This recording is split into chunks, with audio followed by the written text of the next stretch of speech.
Hello students, in this video we study about the pest control practices. So there are many pest control practices we already studied when we studied the insect and non-insect pests. So out of that, the first one, that is cultural measures. See, what is cultural measures? So in this practice, cultural measure or cultural control, actually it involves the use of farming or cultural practices which are associated with the crop production to make the environment less favorable for survival, growth and reproduction of the pest species. So if we take any pest, we are just making the environment which is not suitable for survival of the pest or growth of the pest and finally the reproduction. Okay, so we are not allowing the pest either to survive. If it is survive, we are creating such an environment which is not actually helpful for growth. If it allowed the survival and growth, then we are trying to create the environment which is not actually allowed the pest to reproduces. Okay, means what? In short, we are just making the unfavorable situation for the pest either for survival or growth and reproduction. And we are making, when we are making such a type of the unfavorable environment for the pest, the crop production will be the better. Okay, so the farmers, many of the farmers, they just adopt these agronomic practices for sowing to the harvesting. Okay, so the sowing is the first step. From the first step to the last step, that is up to the harvesting, the farmers, they follow the same cultural practices or cultural measures for the efficient management of input as well as for the proper growth and development of the crop, and due to that the higher yield is that farmer get the higher yield. Okay, so this is about the cultural measures. Now many of the cultural practices, they are practiced by the farmers. For example, here the first one, that is the field sanitation, then crop rotation, altering the sowing and planting dates, then water and fertilizer management, tillage practices. Okay, these are the different methods which we study here in the cultural measures. So the farmers, they just do the different types of such a practices, and which the practices which come under the cultural control. So the first one, that is the field sanitation. Okay, so here in case of the field sanitation, which is the first method, basically it required to reduce the attack of the pathogen. Okay, so here we are just, the field sanitation actually includes the destruction of the crop residue, stubbles and the self-sown tillers. For example, see, whatever the crop residues which are present in the farm or the stubbles or self-sown tillers, we are just destroy them, we are just destruct them. So this is the first one. Okay, then secondly, we are just using the eradicant sprays. So different types of the eradicant sprays are there. So use of those sprays, that is also good practice, and that is the cultural measure. Then eradication of the plant if it is get affected. So we are saying that affected plant, okay, actually it is eradication of affected plant or any affected plant part. Suppose in the field we are showing the different types of the plants. Okay, if it is a farm where we are planting the mango trees, so if suppose this is the mango tree which is get infected by any pest, so we are just removing that particular mango tree. Okay, why? Because it is get infected, and if we remove this particular plant, automatically the pest will destroy and remaining other plants will remain safe. In another method, suppose this is a plant, okay, and that plant is with branch and that branch is get affected, or suppose the fruits are there, the fruits are get affected, we are just removing the fruits if they get infected, or we are removing the branch if that branch is get infected. म्हणजे थोडक्यात काय, आपण जो infected portion असेल तो infected portion आपण cut करून टाकणार, that is known as eradication of plant part. And if suppose in case of heavy infestation we are removing whole plant so that remaining other plant remain safe. Okay, so this is about the eradication of affected plant or plant part. Then next to that, see, eradication of weeds or removal of the weeds which is unnecessarily plants which are other than our main crop plants. So we are going to remove them, and when we are going to remove them, the major crop plant get the proper sunlight, proper fertilizer, water, etc. Okay, then the tillage practices. See, the tillage practices also provide the better results. Okay, and actually it is just reduces the inoculum, or it just lead to the damage and destruction of the resting stages of the pathogens or whatever the insect pests are there. Okay, because see, the insects, few of the insect pests, they laid their eggs in the soil. Suppose this is the soil, some of the pests, they laid their eggs here in the soil,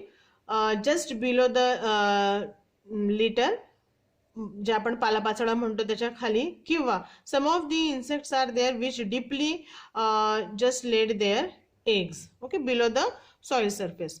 But when the tillage means when the process of plowing is there, all the types of the eggs, whether they are present on the soil surface or they are present below the soil surface, they get destroyed, and when they get destroyed, no further development will observe. So the tillage practice. Okay, so these are the different types of the methods by which the field sanitation is done. So this is the first method, then cultural method. Then the second cultural method, that is selection of seeds.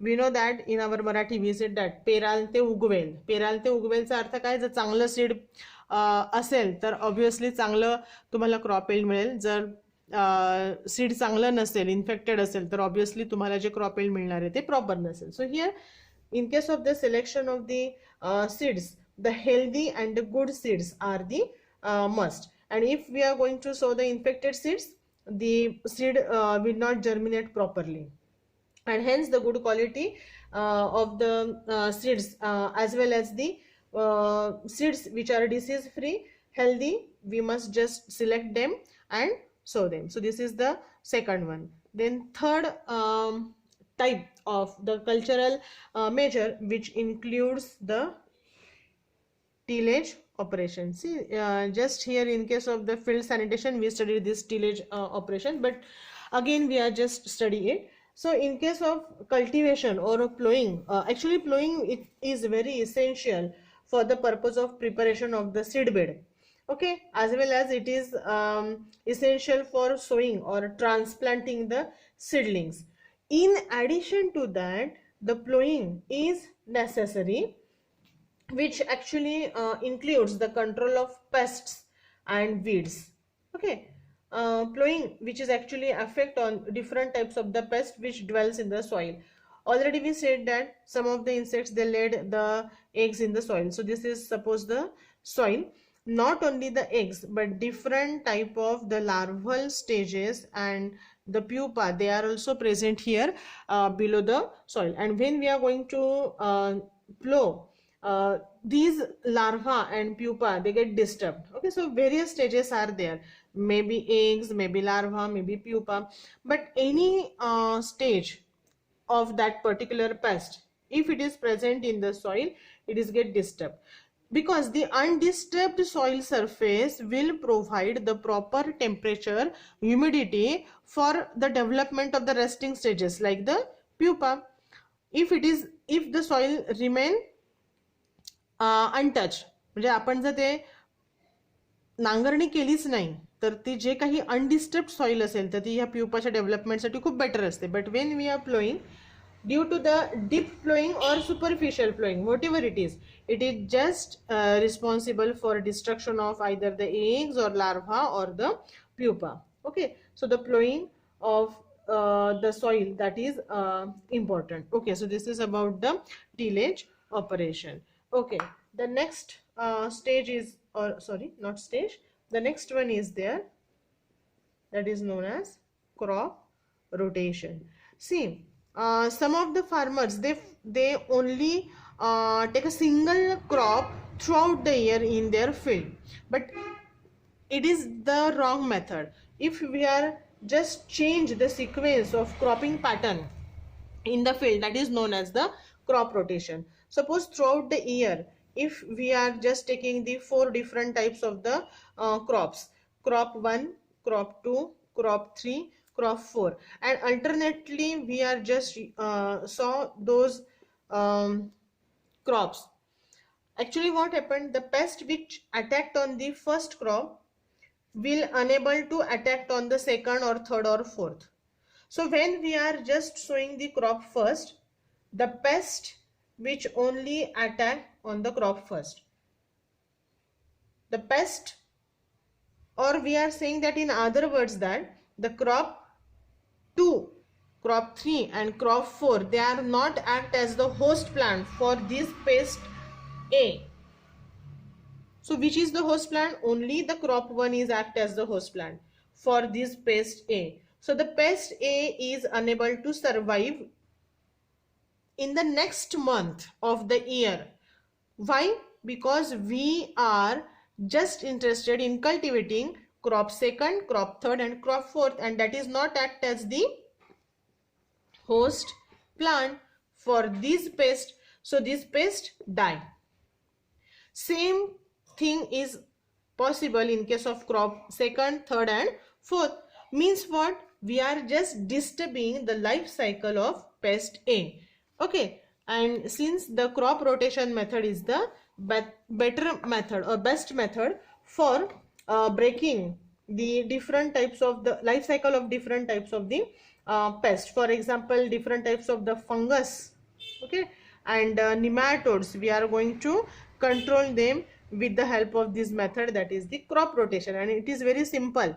Okay, we don't want to spend the money on that, so the crop rotation is the simplest method. Okay, so here the crop rotation is disturbed the continuity in availability of the food supply, and due to that the pest population declines. Okay, so this is about the crop rotation. Then the next one, the trap crops, or we also called them as the secondary crops. So here in case of trap crops, see the name itself in trapping. So trap crops in major crop, we are just adding the trap crops. So these trap crops, this is not the major host plant. Actually, this is act as the secondary host plant. But these trap crops, they just attract the pest of the main crop. Okay, असे काही paste असतात की जे ह्या main क्रॉपवर attack करतात. आपण ज्यावेळेला हे trap crops लावतो तर त्याच्यावरती ते अट्रॅक्ट होतात, मेन प्लांटवर अट्रॅक्ट होण्याऐवजी. Okay, so when they get attracted toward this trap crops, we are just trap them, accumulate them, and we are going to kill them with the help of some toxicant. So this method actually, which is very effective in some plant nematode and some parasitic weeds. Okay, so in case of the cotton farm, we are using the bhendi as a trap crop. Okay, so the insects like the cotton jacids, instead of attracting towards the cotton plant, they get attracted towards the another trap crop. We called it as the bhendi. So this cotton crop remains safe because instead of attacking on the cotton, these pests attacked on the bhendi. So that is known as the trap crop, or that is also known as the secondary crop. Okay, the next one, that is the use of resistant variety. Okay, so here what happens, see, this is the important aspect. Actually here, if we are using the resistant variety, means what, that particular crop itself is able to resist the attack of the pest. So this is very good cultural control or cultural measure for controlling the different pests. Okay, so here we are using the different type of the resistant varieties. For example, the ability of the plant is there to withstand with the attack of the insects. Okay, now how they shows the resistant to the attack of the insects, because we are just making certain morphological and the biochemical changes, characteristic changes. Okay, and due to that, what happened, that particular crop is able to withstand with the attack of the insect pest. Okay, so the use of the resistant variety is one of the important step in cultural control. Then the next one, that is destruction of crop residues, weeds and trash. Actually here what happens, see, uh, there is a need to just remove the residues of the crops. We have to just destroy the crop residues. Okay, then we have to remove the weeds and we have to remove the trash also. So after the process of harvesting of the crop, the insects actually they used or the insects to persist on the crop residues, weeds and the trashes in the different stages of their life history. Means what, the actually the pest which is attacked on the major crop, but after removing of the main crop, whatever the crop residues are there or whatever the weeds and trash which are present in that field, the pest select the residues or they select the weeds or trash to complete their remaining other stages of the life cycle. Because the host plant, that is crop, is not available, instead of that crop they use the residue, crop residue, weeds or the trash.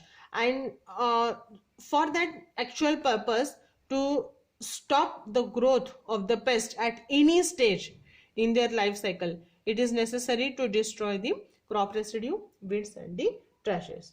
So the disposal of the crop residue, shedding of the cotton stalk has resulted in considerable direct mortality of deposing the pink bollworm in the Texas. Okay, so this is one of the good example that the pink bollworm larva, they are actually unable to depose when we are going to remove the crop residues of the cotton stalk.